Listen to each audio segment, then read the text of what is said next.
Hello friends, welcome to Doubt Forum.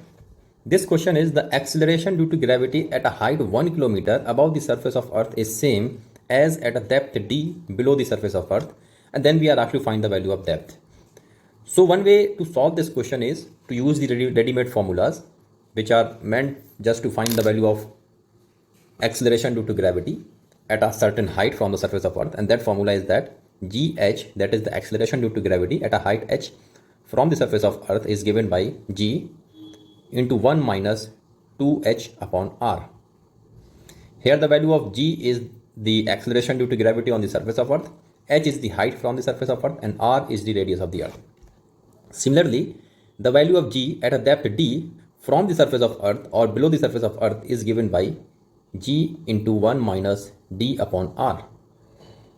Here g is the value of acceleration due to gravity on the surface of earth, d is the depth from the surface of earth or below the surface of earth, and r is the radius of the earth. So by equating these two equations and by putting the value of h as 1 because it is given in the question, we can easily find the value of d or depth. So this is the one way of solving this question. But here I would like to explain you the reason why these two formulas are different, because when we move at a height h from the surface of earth, the value of g, the rate at which the value of g is changing is much more different as we go below the surface of earth. So why these two values of g, that is h from the surface of earth and d below the surface of earth, is not changing with the same rate? So the reason behind this we will be learning in this video. So from the Newton's law, we know that the force F is the multiplication of mass into acceleration. Here we know that mass of any object is a constant, so it will not change. So from here what we can write that the force is directly proportional to the acceleration. So this expression tells us about that if there is a net force on any object, there will be an acceleration, or if there is an acceleration, there has to be a force which is creating this acceleration. So from this, one thing is clear, that the force is directly proportional to the acceleration. Now let's take the example of earth. Suppose this is the earth, and in this earth what happens? Suppose the mass of this earth is capital M, and we know that there is a gravitational force between the two objects which are having mass, and this gravitational force, or we also name it as the gravitational force of attraction, is F, and it is given by g into m1 m2 upon r square, where m1 and m2 are the masses of the two objects and r is the distance between these two objects. So by using this formula, we can get the value of force or force of attraction when there are two masses and they are having certain mass. So now in this case, one object is earth, and suppose there is another object which is at a height h. This object is at a height h from the surface of earth. Suppose the mass of this smaller object is small m, and we know that let's assume that this is the center of the earth and the radius of earth is r. So this is the radius of the earth r. Due to the gravitational force on this smaller object, we can find the value of gravitational force, that F is given by mass g into mass of this smaller object is small m. The mass of the bigger object, that is earth, is capital M, divided by r square is the distance between these two objects, and we also have to take the distance from the center of mass of both the objects. So in this case, the total distance between these two objects is r plus h. R is the radius of earth and h is the height from the surface of earth. So this is the net force acting on this smaller object. And from this Newton's law, we also know that whenever there is a force, this value of force is nothing but the multiplication of mass and acceleration. So in place of this force, we can write that the force on this smaller object is the multiplication of the mass of this smaller object into the acceleration on this smaller object. This will be small m into a.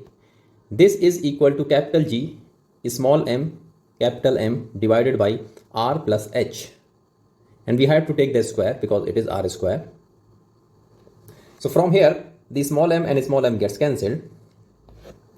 The acceleration a on this smaller object is given by capital G m divided by r plus h whole square. So this is the value of acceleration of this smaller object. When we talk about the earth, this acceleration we have given a special name, that is the acceleration due to gravity, because this acceleration on this object is due to the gravitational force. So we have given this acceleration is a special name, although it is simply an acceleration, it is nothing more than that. But we have given this acceleration a special name and we call it as the acceleration due to gravity, because the cause of this acceleration is the gravitational force of Earth. So we have given a special name as well as a special symbol, and that symbol is small g. So this small g is equal to capital G, capital M, which is the mass of the Earth, divided by r plus h square. So this is the value of acceleration due to gravity. So from this equation, what we can do, we can find the value of acceleration due to gravity on a different location of the Earth simply by putting the value of r and h. So now let's take the first example when the smaller object is lying on the surface of Earth. When this smaller object is lying on the surface of Earth, the value of h will become 0. So on the surface of Earth,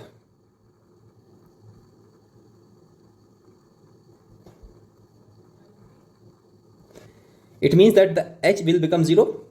So from when h is 0, it means h is equals to 0. This equation will become that g is equal to capital G, capital M upon, we have to simply put the value of h as 0. So this will become r square. So this is the value of acceleration due to gravity on the surface of Earth. This is the acceleration due to gravity at a height h from the surface of Earth. Now the question arises, can we use this same formula inside the Earth? The answer is no. We cannot use this formula if we travel from the surface of Earth towards its center. Why? Now I will explain you why we cannot use this formula if we go at a deeper point from the surface of Earth. The reason being that as we move inside the Earth, what happens? That the mass which we are taking right now is m, which is the whole mass of Earth. But if we move inside the Earth, what happens? Suppose we are inside a depth d, this is the d from the surface of Earth. So what happens? That the total mass of Earth m will not contribute in the gravitational force, because this smaller object which was earlier at a height h, now the same object is at a depth d. So in place of capital M, we have to replace this mass of Earth with a different mass of Earth, and that mass would be the mass of this Earth for the radius this only. Suppose this is the whole radius is r. So this radius would be r minus d, because d is the depth from the surface of Earth. So this radius would be r minus d. So we have to take this sphere of radius r minus d and we have to put the mass in place of capital M. We have to take the mass of this smaller sphere only, because as we are on the surface, the whole mass of Earth will contribute in the gravitational force, or as we move away from the surface of Earth towards the height h, this whole mass will continue to contribute in the gravitational force. But as we move inside the Earth towards its center, the whole mass of Earth will not contribute on the gravitational force. So as we move inside, we have to change the value of this capital M, because as we move inside, the whole mass of Earth will not contribute in the gravitational force. So now we have to find out the value of this new mass of Earth, which is for the radius r minus d, in order to find the value of g at a depth d. So how the one way of finding this is that the one assumption which we will be assuming, that let's assume that the radius that the density of Earth is constant. Density of Earth is constant, because this will make our calculation easy. Otherwise we won't be able to find the value of mass for radius r minus d. So one assumption which we will be using is the density of Earth is constant. So when the density is constant, so what we can do, we can simply use the formula of density and then we can find the mass of this smaller sphere. So for whole Earth, the density would be, density is mass upon volume. This is the density. This is same. So mass upon volume we have to take. So for whole radius, so what we will do, in this case we will be taking for the radius r, and now we will equate this mass upon radius for radius r minus d. And we can equate that because these two are the density, and density across these from the center to surface till surface, that we are assuming that the density of Earth is constant. So what we can do here, the mass in case of radius r, the mass we have assumed is capital M. We have assumed that the whole mass of Earth is capital M. So for radius r, the mass of the Earth is m, and the volume of Earth for radius r is, we have to use the formula of sphere, that is 4 pi 3 pi into r cube.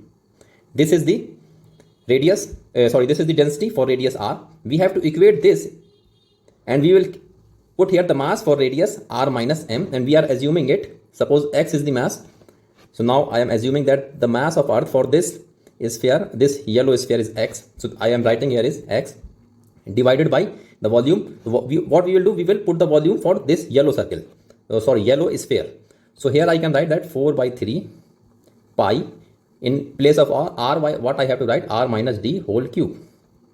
From here 4 by 3 pi will get cancelled, and the value of x which we are interested in is m by r cube into r minus d cube. This is the new mass which is contributing in the gravitational force. So this is the mass which we have to place in place of this capital M as we move inside the earth. So what we will do, we will simply use the same concept which I have used to derive this formula, that mass time acceleration is equal to g into mass of earth, that is x, into mass of object divided by the distance between two objects. So from here we can see that the distance between these two objects is r minus d, because this object is now lying on the surface of a new sphere which is having the radius of r minus d. So this object is lying on the surface of earth which is at a distance r minus d from the center of new sphere. So what I will write here, I will write r minus d whole square. From here this small m and small m gets cancelled, and this g is at a depth d from the surface. This is equal to g into the value of x. What we have to put is this one, and this is m into r cube into r minus d whole cube divided by r minus d whole square. 2 times it will cancel. So the value of acceleration due to gravity at a depth d would be g into m into r cube into r minus d. So this is how we can derive the formula for acceleration due to gravity at a depth d. And in the question it is given that the value of g at a height h and value of h is 1 kilometer is same as at a depth d, and these two are equal. So what we will do, we will simply equate these two terms.